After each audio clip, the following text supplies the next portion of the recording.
Sejarah perkembangan ilmu tafsir. Perjalanan ilmu tafsir dimulai pada masa Nabi Muhammad SAW di abad ke-7 Masehi atau abad pertama Hijriah. Pada periode inilah tafsir hadir dalam bentuk paling otoritatif, sebab Rasulullah sendiri yang menjadi penafsir pertama Al-Quran.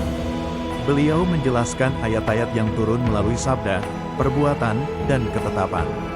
Misalnya, ketika ayat tentang salat, zakat, dan haji diturunkan, Nabi langsung memperinci tata cara pelaksanaannya, sehingga umat tidak hanya menerima teks wahyu, tetapi juga penjelasan praktisnya. Masa ini menjadi fondasi tafsir yang murni, karena seluruhnya bersumber dari wahyu dan sunnah.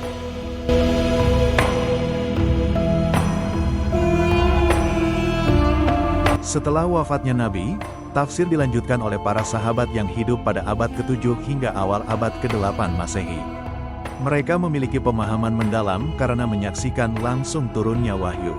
Tokoh-tokoh seperti Ibnu Abbas, yang dijuluki turunan Al-Quran, Ibn Mas'ud, dan Ubay bin Ka'b menjadi rujukan utama.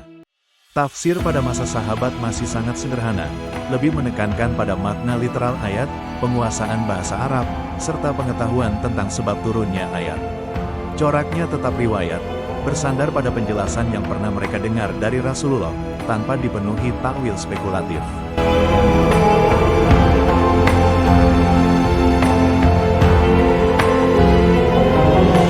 Memasuki abad pertama akhir hingga abad kedua Hijriah, lahirlah generasi tabi'in. Mereka adalah murid para sahabat yang mewarisi ilmu tafsir lalu mengembangkannya sesuai dengan kebutuhan umat yang semakin luas. Di Makkah, muncul Mujahid, Ikrimah, dan Atta, yang banyak mengambil riwayat dari Ibnu Abbas. Di Madinah, berkembang tradisi tafsir yang diwarisi dari Ubay bin Ka'b melalui tokoh Muhammad bin Ka'b al-Qurasy. Sementara di Kufah, pengaruh Ibn Mas'ud melahirkan tokoh seperti Alqamah, Masruq, dan Al-Sa'bi. Tafsir pada periode ini mulai berinteraksi dengan tradisi Yahudi dan Nasrani, sehingga kisah-kisah Israiliyat ikut masuk. Namun, corak utama tetap bertumpu pada riwayat, menjadikan masa tabi'in sebagai jembatan penting menuju era penulisan tafsir.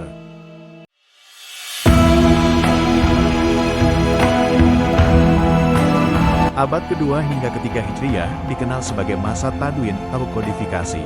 Pada masa inilah tafsir yang sebelumnya tersebar dalam riwayat lisan mulai dibukukan secara sistematis.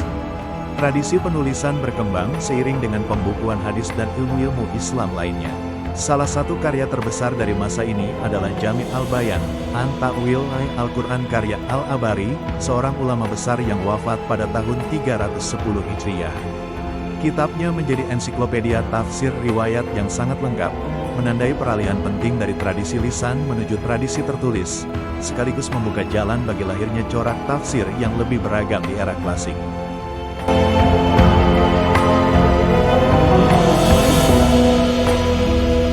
Masa perkembangan klasik berlangsung dari abad ke-4 hingga ke-9 Hijriah, ketika peradaban Islam mencapai puncak kejayaan.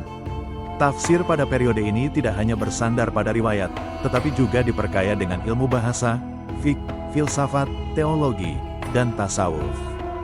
Dari corak fikih, lahir karya Al-Jassas dan Al-Qurtubi yang menekankan istinbat hukum dari ayat-ayat Al-Quran. Dari corak kebahasaan dan sastra, muncullah Al-Kasyaf karya Al-Zamakhsyari. Sementara itu, Fakhr al-Din al-Razi melahirkan tafsir falsafi dan kalami melalui Mafatih al-Ghaib. Dari kalangan Sufi, Al-Qushairi dan Ibn Arabi menekankan makna batin Al-Quran dalam tafsir Isyari. Periode klasik ini menjadi masa emas tafsir, ketika berbagai corak berkembang luas sesuai dengan dinamika ilmu pengetahuan Islam.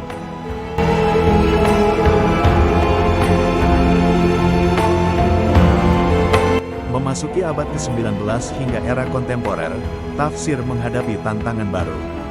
Dunia Islam berhadapan dengan kolonialisme, modernisasi, dan arus pemikiran barat. Hal ini mendorong lahirnya tafsir modern yang lebih kontekstual. Muhammad Abduh dan muridnya Rashid Ridha menulis tafsir Al-Manar yang menekankan pentingnya dimensi rasional, moral, dan sosial Al-Quran untuk membangun masyarakat. Said Qutb menulis Fi'ilal Al-Quran, sebuah tafsir dengan semangat ideologis dan revolusioner. Di ranah akademik, Fazlur Rahman memperkenalkan metode hermeneutika double movement untuk menggali prinsip moral Al-Quran agar relevan bagi zaman modern. Pada masa ini juga berkembang tafsir tematik atau tafsir maudhui, yang digunakan untuk menjawab isu-isu kontemporer seperti demokrasi, hak asasi manusia, gender, pluralisme, ekologi, hingga sains modern. Dengan begitu, tafsir modern dan kontemporer merepresentasikan upaya umat Islam untuk selalu menghadirkan Al-Quran dalam konteks zaman yang terus berubah.